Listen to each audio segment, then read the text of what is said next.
teman-teman yang punya permasalahan seperti ini berarti sama ya dengan kebanyakan orang, dan inilah yang akan kita sampaikan solusinya. Nah, karena saya yakin teman-teman pasti pengen hidup itu yang enak, pengen hidup itu yang berkelimpahan, pengen punya motor yang keren, pengen punya mobil yang keren, pengen umroh dan haji, pengen punya rumah yang keren gitu kan, pengen buat pesta pernikahan, pengen jalan-jalan ke luar negeri, tapi nggak punya modalnya atau nggak punya duitnya teman-teman ya. Padahal kalau kita pengen semuanya terwujud ya harus ada keuangannya dulu gitu kan. Nah, harus ada keuangannya dulu karena nggak ada yang gratis. Gratis Pak, saya dibayarin umrohnya. Ya betul, umrohnya gratis dibayarin, tapi yang bayarin tetap pakai uang, gitu loh maksudnya ya. Yang bayarinnya tetap pakai uang. Jadi intinya teman-teman, bagaimana kita bisa mendapatkan finansial yang bisa mewujudkan impian kita. Nah, yang setuju, pengen mewujudkan impiannya, pengen menambah penghasilannya, pengen merdeka finansialnya. Siapa nih? Nah, 3M. Setuju. 3M apa tuh? Mau bayar hutang dan bangun pesantren. Nah, kalau kita hitung-hitung nih teman-teman, kebutuhan pribadi aja itu butuh 1 miliar sampai 2 miliar. Mobil, rumah, ini kan kebutuhan pribadi ya. Tapi kalau kita hitung-hitung ini butuh udah sekitar 1 miliar sampai 2 miliar teman-teman. Padahal ini baru pribadi. Bagaimana kalau kita pengen memberikan bukan sekedar hal yang pribadi gitu. Yang misalnya bangun masjid lah, yayasan lah, dan sebagainya gitu ya.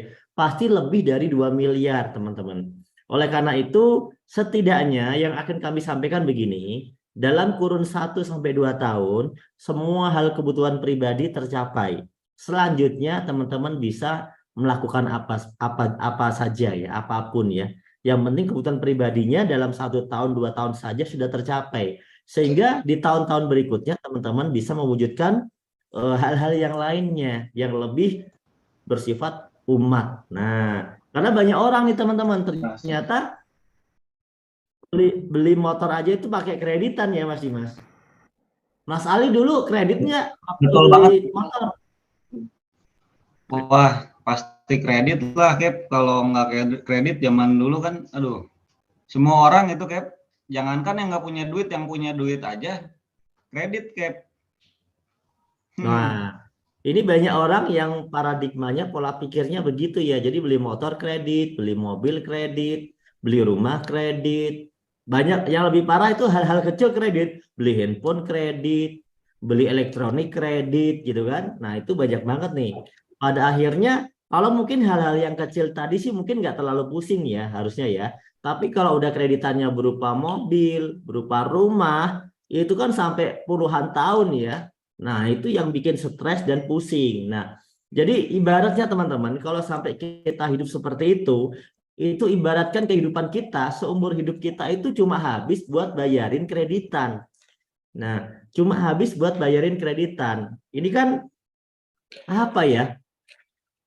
Sayang banget lah ya dengan umur kita, karena seumur hidup hanya buat bayarin kreditan gitu kan. Padahal kita harusnya bisa lebih dari itu teman-teman. Nah, yang pengen hidupnya lebih dari sekedar bayar kreditan doang. Nah, pengen apa sih Anda? Ya supaya hidupnya itu tidak sekedar bayar kreditan doang. Apa yang Anda mau? Nah, coba. Kalau cuma hidup cuma bayar kreditan doang kan habis waktu kehidupan kita hanya untuk bayar kreditan.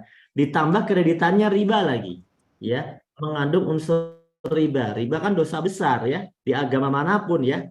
Di agama manapun itu riba adalah dosa. Kalau ada yang muslim, Anda pasti udah tahu nih. Di Al-Baqarah 275 sampai 279 itu dibedah tentang riba. Bahkan dalam sebuah hadis, dosa terkecilnya riba itu seperti berzina dengan ibu kandung sendiri. Naudzubillah. Ya, kalau di dalam agama lain juga sama. Saya udah cek di literatur-literatur ya, ternyata bukan cuma di Islam ya. Di Hindu Buddha juga dikatakan dalam Gopal, nah, nggak tahu ini Gopal itu kitabnya seperti apa. Itu Gopal menulis mengutuk riba sebagai sebuah dosa besar dan melarang operasi bunga. Nah, kitab suci tertua agama Hindu, Weda. Ya, berdasarkan Weda, terus si Gopal mengutip gitu ya. Kemudian fasita, saya nggak tahu nih fasita kitabnya seperti apa, tapi saya cek di literaturnya intinya semuanya itu melarang untuk mengerjakan namanya riba. Kemudian di dalam apa nih ya, ajaran Yahudi juga ternyata sama, Pak Ali, Pak Dimas.